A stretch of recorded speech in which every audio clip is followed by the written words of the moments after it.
Commander Thea Harrison stood at the viewport of Lunar Base Alpha, her steel-gray eyes fixed on the glowing blue marble of Earth below. The message from deep space had arrived 6 hours ago. Humanity's first contact with an alien civilization was imminent. But unlike the countless scenarios imagined in science fiction, Earth wasn't about to play the role of the primitive species about to be enlightened by advanced beings. The Draconid vessel has passed Mars orbit, Commander, Lieutenant Kai Patel reported from his monitoring station. Their approach vector matches their stated diplomatic intentions. Thea allowed herself a small smile. And our surface fleet?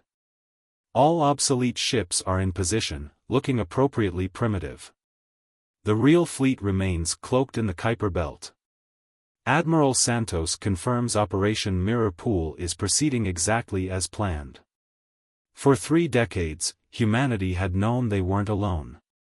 The first alien transmission had been detected by a radio telescope in Chile, and Earth's leaders had made an unprecedented decision: they would hide their true technological progress.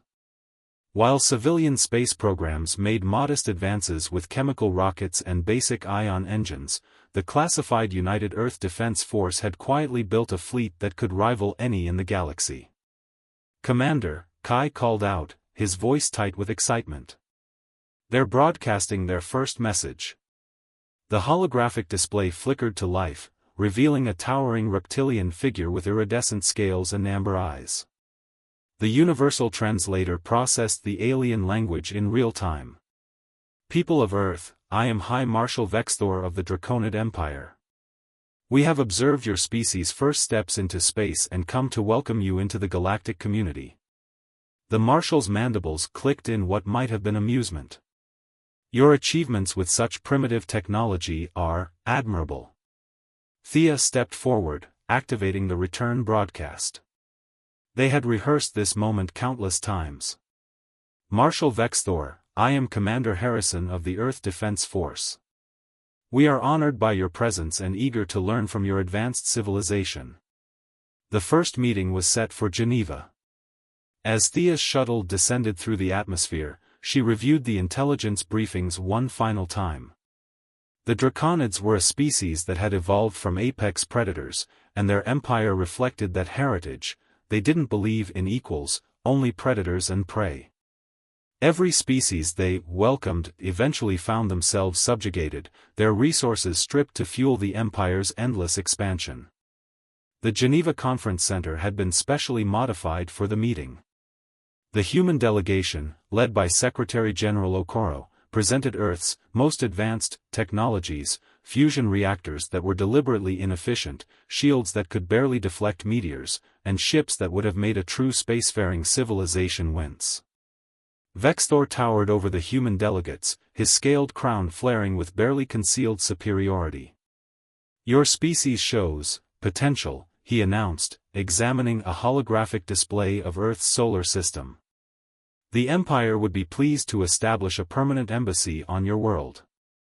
We could provide technical advisors to help accelerate your development." "You are too kind," Secretary General Okoro responded with carefully crafted humility. "Though I must ask, what would the Empire expect in return?" "Merely the opportunity to guide your species' growth. There are protocols for integrating developing civilizations into the greater galactic community. Resources you might share, territories you might cede for the greater good." The Marshal's teeth gleamed. "All strictly voluntary, of course." As the negotiations continued, Thea received encrypted updates from the real fleet. The Draconids' ships were being thoroughly scanned, their weapon systems analyzed, their shield frequencies mapped. Every moment of supposed superiority they displayed was another piece of intelligence gathered. That evening, during a reception at the newly established Draconid embassy, Thea found herself in conversation with Subcommander Ixil, Vexthor's second-in-command. The younger Draconid had consumed several glasses of earth wine, his scales flushed with intoxication. "You know," Ixil slurred slightly, "your species reminds me of the Centaurians. They too were proud of their first stumbling steps into space. Now they serve a greater purpose in the Empire's minds." He caught himself, mandibles clicking. As valued members of our economic alliance, of course. Thea nodded sympathetically while her quantum recorder captured every word. We have much to learn about galactic politics. Tell me more about these economic alliances. As the first day of first contact drew to a close, Thea transmitted her final report to the Hidden Fleet. The Draconids had revealed exactly what Earth had suspected. They were conquerors masquerading as benefactors, predators pretending to be guides. But humanity had learned from its own bloody history. They would not repeat the mistakes of countless indigenous peoples who had welcomed supposed friends only to find themselves facing colonizers. The real Earth Defense Force, led by the flagship Hyperion, remained concealed but ready. The Draconids thought they were dealing with primitive humans taking their first steps into space. They would learn, at a time of humanity's choosing, just how wrong they were. In her private quarters that night, Thea reviewed the classified star charts showing the true extent of human exploration. Covert bases on distant moons, cloaked research stations in other star systems, and a fleet of ships that had already mapped half the galaxy. Let the Draconids play their games of superiority. Humanity's patience would outlast their arrogance. The stage was set. The trap was baited. Now they just had to wait for the Draconids to show their true colors, and they would, predators always did. When that moment came, Earth would reveal its fangs, and the galaxy would learn that humanity had never been prey. Lieutenant Raven Blackwood moved silently through the maintenance tunnels beneath the new Draconid embassy, her quantum scanner disguised as a routine atmospheric monitor. 3 months had passed since first contact, and the Empire's diplomatic mission had grown from a single building to a sprawling compound on the outskirts of Geneva. Security sweep complete, heading to Sector 7, she subvocalized, the nanoscale communicator in her tooth transmitting to Commander Harrison's secure channel. The advanced technology was invisible to Draconid scanners, which were calibrated to detect only the primitive communication methods Earth had revealed. Acknowledged, Thea's voice whispered in her inner ear. The ambassador is hosting another cultural exchange upstairs. Keep monitoring. Raven's lips tightened. These cultural exchanges had become more frequent, lavish affairs where Draconid officials entertained Earth's business and political leaders. With each passing week, more humans were being drawn into the Empire's web of influence, offered glimpses of advanced technology in exchange for resource rights and territorial concessions. The scanner pulsed silently, mapping quantum fluctuations that revealed far more than the Draconids realized. Their embassy was a fortress in disguise. Weapon emplacements masked as decorative pillars. Shield generators hidden in ornamental gardens. A subspace communications array powerful enough to reach their fleet staging areas, all concealed beneath a veneer of diplomatic courtesy. Commander, Raven whispered, her scanner detecting an unusual energy signature. They're using their quantum vault again. Multiple signatures, this is big. Above her, in the embassy's grand hall, Ambassador Kexri was presenting Earth's delegation with another technological gift, a more efficient fusion reactor design that was still centuries behind what humanity actually possessed. But the real action was happening 3 levels below, in a secured chamber where the Empire's true representatives were meeting. Raven activated her neural implant, connecting to a surveillance node they'd managed to plant in the vault's ventilation system. The holographic feed appeared directly in her visual cortex, showing High Marshal Vexthor meeting with his inner circle. The humans are advancing exactly as predicted, Vexthor was saying, his scaled crest extended in satisfaction. Their corporate leaders are particularly susceptible to our technological offerings. Within a year, we'll control 30% of their industrial capacity. Subcommander Ixil, somewhat more sober than during their first encounter, displayed a tactical projection. The mining operations they've approved in their asteroid belt will give us the resources needed to expand our fleet presence. Once the new bases are established, we can begin Phase 2. And what of their military? Asked a female Draconid Raven hadn't seen before. Their ships are primitive, but the numbers are irrelevant, Vexthor dismissed. Their greatest warship can barely achieve 1% light speed. Their weapons are based on crude nuclear fusion. When the time comes, our fleet will swat them aside like insects. Raven's hand tightened on her scanner. If they only knew that Earth's quantum drives could achieve near-instantaneous travel across thousands of light-years. That human weapons harnessed the zero-point energy of space itself. That their greatest warship was actually a decoy, while the real Hyperion could destroy their entire fleet without revealing its position. But the next exchange made her blood run cold. The colonization fleet is ahead of schedule, Ixo reported. They'll reach the staging area within 6 months.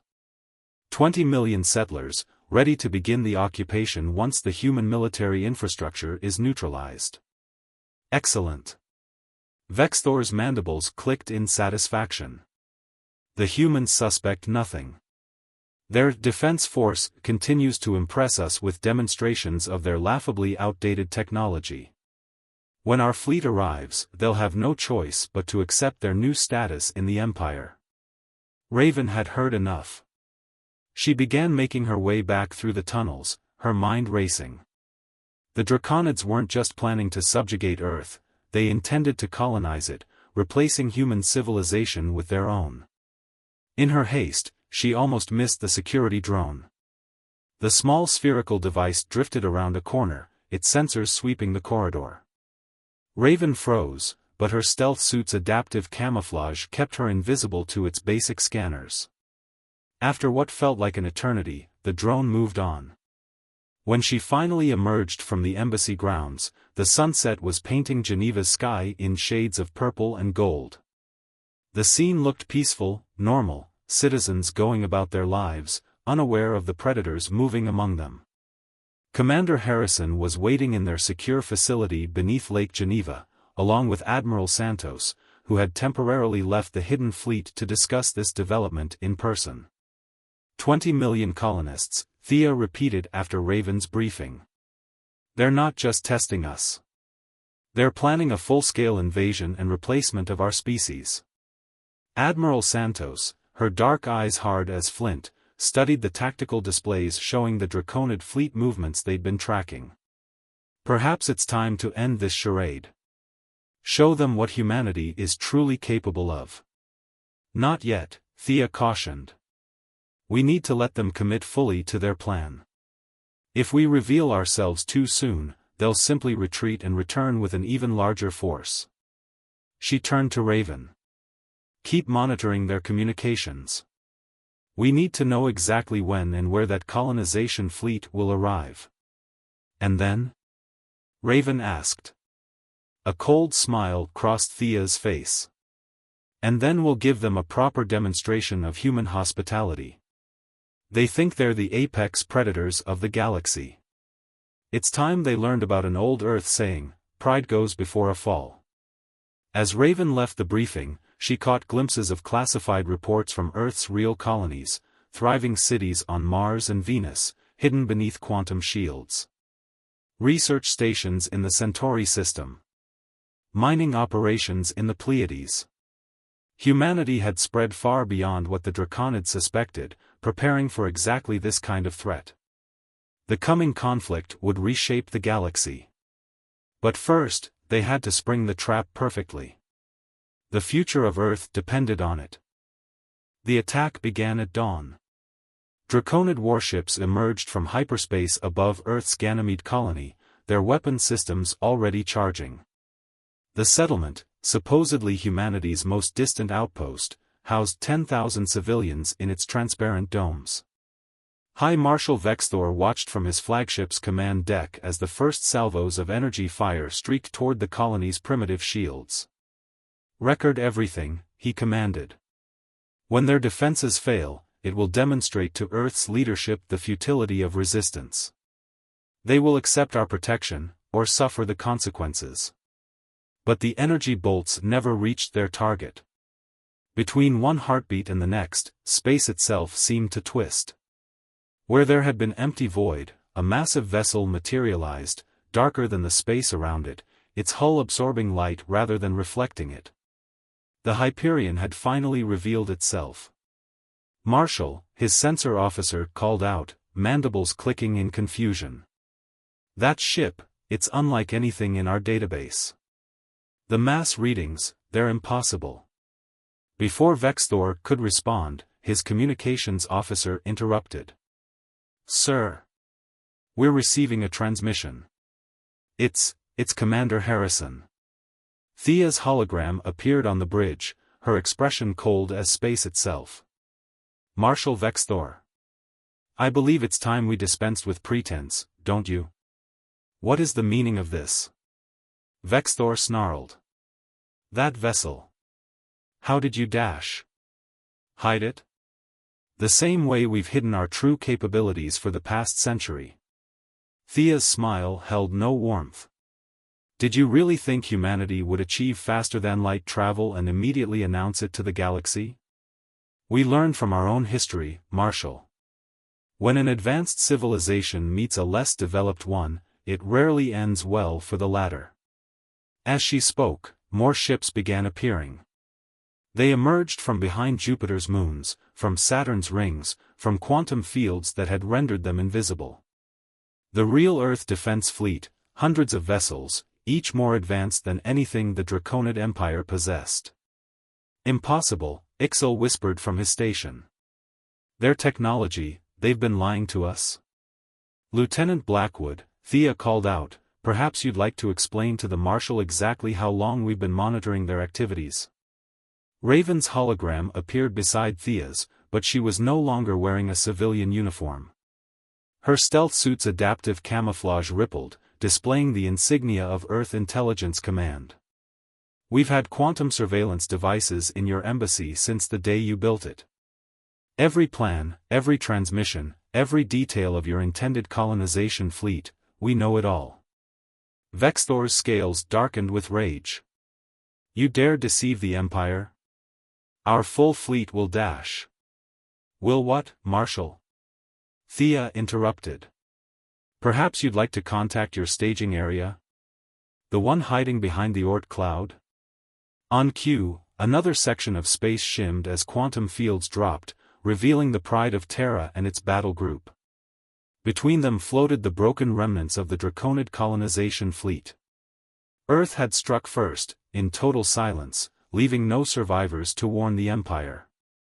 "You see, Marshal," Thea continued, "humanity hasn't just achieved space flight. We've mastered it. While you watched our primitive rockets and laughed at our fusion drives, we were mapping quantum corridors across the galaxy. Those primitive shields you sneered at?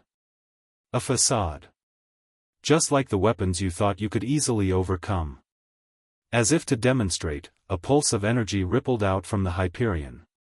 Every system on the Draconid vessels went dark, their quantum cores temporarily nullified by technologies they couldn't even detect, let alone defend against. "This is impossible," Vexthor raged, watching his mighty warships drift powerless in space. "You're savages. Barely out of your gravity well." "No, Marshal. We're survivors. We've spent our history fighting, killing, nearly destroying ourselves. But we learned from each tragedy, each war, each genocide. When we reached the stars, we vowed not to repeat our mistakes, or allow others to inflict them upon us." Admiral Santos's vessel, the Defiant, decloaked directly above the Draconid flagship. Its weapon ports opened, revealing arrays that could reduce Vexthor's ship to its component atoms. "Here are your options," Thea stated flatly. "You will order your forces to retreat beyond the Kuiper Belt. You will acknowledge Earth's sovereignty and our right to defend our space. And you will do so now, or we will demonstrate exactly why humanity's history of warfare makes us uniquely qualified to end threats to our existence." The silence stretched for long moments as Vexthor stared at the hologram of the human commander who had so thoroughly outmaneuvered him. His entire life, he had believed in the superiority of his species, in their destiny to rule the galaxy. Now, that certainty lay in ruins around him. "You've managed to surprise us," he finally growled. But the Empire will not forget this insult. We will return with dash. With what? Raven cut in. The fleet you're gathering in the Arcturus system? The one you think we don't know about? She smiled. Check your long-range communications, Marshal. I think you'll find some interesting updates from your home worlds. The color drained from Vexthor's scales as reports began flooding in. Across Draconid space, their supposedly secret military installations were simultaneously revealing previously undetected Earth vessels. Humanity hadn't just prepared for this confrontation, they had positioned their forces throughout the Empire, ready to strike at a moment's notice. The age of Draconid expansion was over. And as Vexthor gave the order to retreat, he realized a terrible truth: humans hadn't evolved as prey species fighting to survive. They were predators who had learned to hide their teeth until the perfect moment to strike. The galaxy would never be the same. The news spread across the galaxy like a quantum shockwave. Earth had not only stopped the mighty Draconid Empire's expansion, they had revealed themselves as a technological superpower that had been hiding in plain sight. Commander Thea Harrison stood before the Galactic Assembly on Centauri Prime, the first time a human had been invited to address the gathered representatives of spacefaring civilizations. The massive chamber hummed with tension and whispered conversations in 100 different languages. For centuries, she began, her voice carrying to every corner of the vast space, the Draconid Empire has presented itself as the pinnacle of galactic civilization. They offered protection while demanding submission. They promised progress while enforcing stagnation. Today, that ends. Holographic displays activated around the chamber, showing the true extent of human exploration and development. Hidden colonies thriving on supposedly uninhabitable worlds. Research stations probing the fundamental forces of the universe. Quantum corridors that made traditional hyperspace travel obsolete. In the Draconid section of the chamber, High Marshal Vexthor sat in rigid silence, his once proud posture now stiff with barely contained fury. Beside him, Subcommander Ixel frantically analyzed the data streaming across his display, trying to understand how his species had so completely misread humanity's capabilities. But we're not here to replace one empire with another, Thea continued. Earth remembers its own history, the dangers of unchecked power, the corruption of absolute authority. We propose something different, an alliance of equals. From her position in the observation gallery, Lieutenant Raven Blackwood watched the reactions ripple through the assembly. Hope from the smaller species who had lived under Draconid domination. Calculation from the neutral powers who had maintained an uneasy independence. And from the Empire's traditional allies, uncertainty as they realized the balance of power had shifted forever. The first beings we contact when we venture into space shape our perspective forever, Thea explained. Earth was fortunate, we detected your transmissions long before you found us. We saw how the Empire treated primitive species. So we waited, we watched, and we prepared. A new hologram appeared, the Hyperion hanging in space next to a Draconid dreadnought. The size difference was striking, but more telling was the technological gap the images revealed. Human quantum engineering had advanced beyond what most species thought possible. Your empire, Thea addressed Vexthor directly, built its power through fear and dominance. But there are older civilizations in the galaxy, aren't there, Marshal? Ones that simply chose not to reveal themselves? Like the Arcturians, perhaps? A murmur ran through the chamber as three figures stood from the observers' section, tall, ethereal beings that seemed to shimmer with internal light. The Arcturians had been considered mythical, a species that had supposedly transcended physical form millennia ago.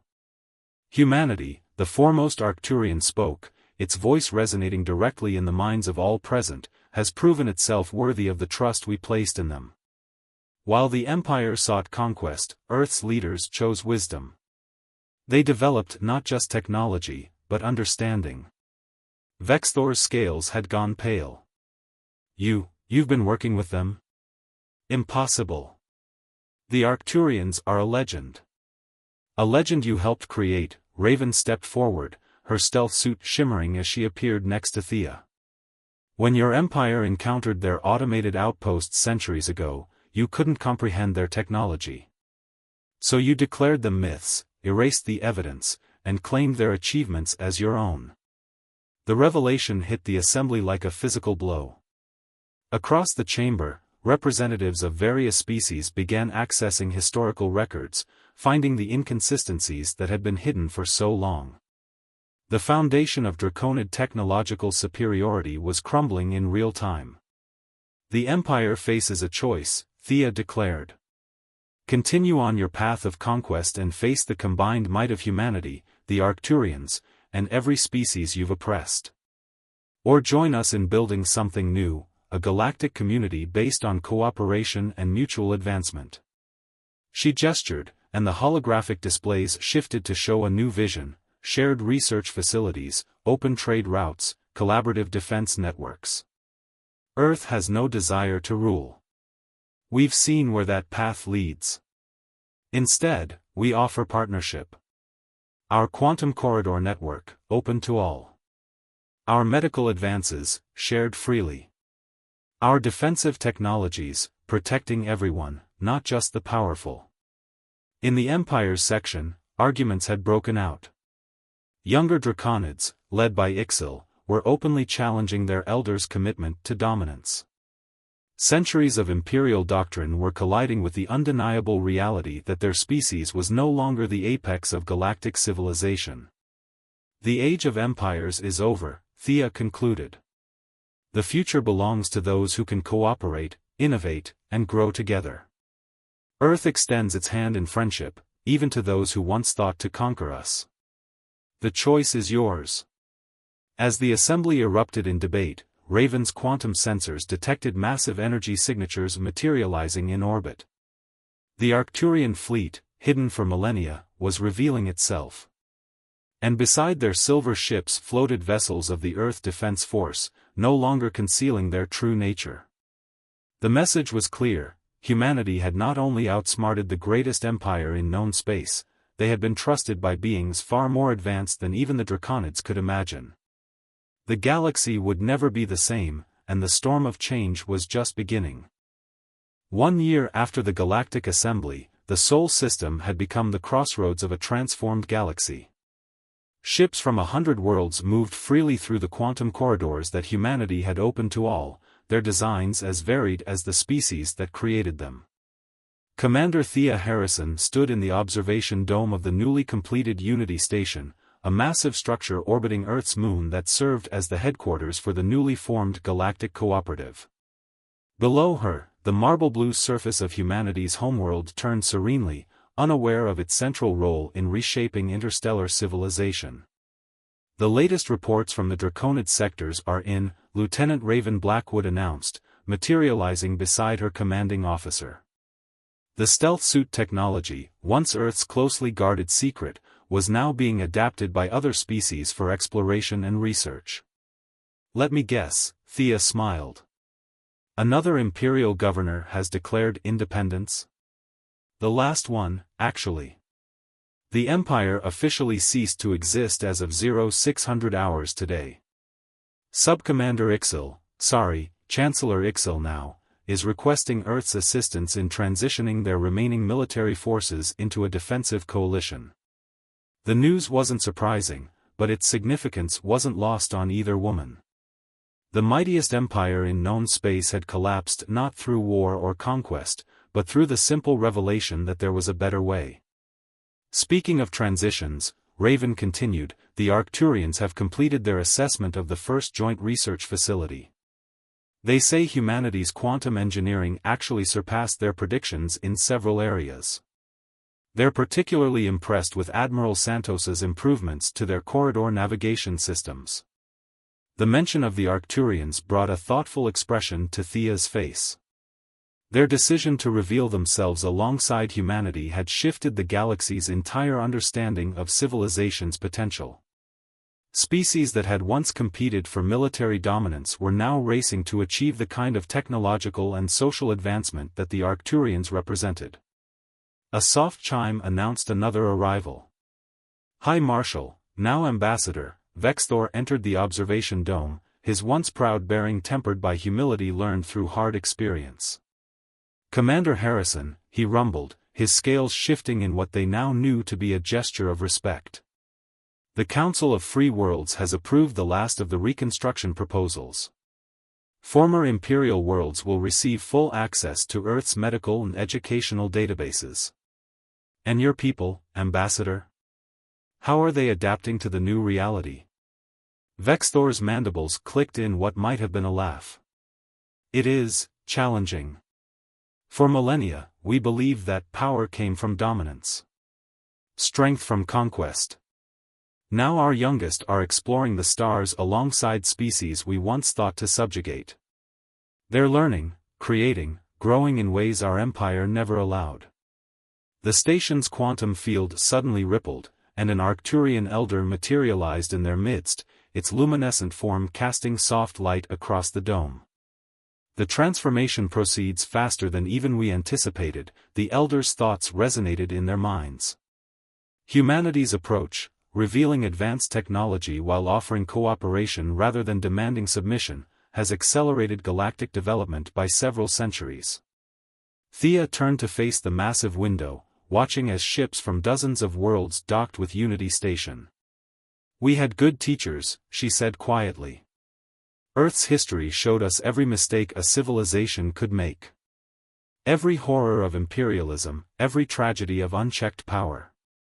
When we reached the stars, we vowed to do better. And yet you built weapons, Vexthor observed. Technologies that could have destroyed our empire. We built defenses, Raven corrected.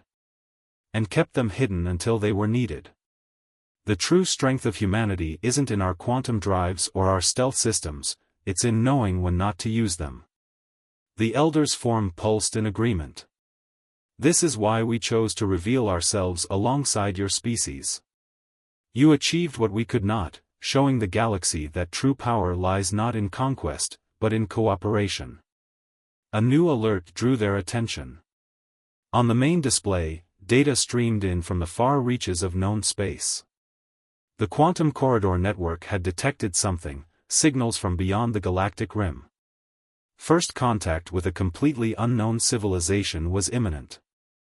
Well, Thea smiled, watching representatives from former enemy species already gathering to discuss how to welcome these new beings. Shall we show them what a united galaxy looks like? The observation dome filled with light as Earth's sun emerged from behind the moon. Its rays caught the hulls of 1,000 ships, Draconid, human, Arcturian, and dozens more, all working together to forge a future that none of them could have achieved alone. Humanity had changed the galaxy not through conquest or subjugation, but by offering a better path. They had hidden their strength until the perfect moment, not to dominate, but to demonstrate that even the mightiest empire could learn a better way. As the first transmissions from the extragalactic visitors began to arrive, Thea thought about how far they'd come. Earth had emerged from its chrysalis of secrecy not as a conquering force, but as a guide to a future where strength meant more than the power to destroy. The stars themselves seemed brighter somehow, as if reflecting the dawn of a new age. An age where humanity's greatest achievement wasn't outsmarting an empire, but showing the galaxy how to move beyond empires altogether. The real journey was just beginning.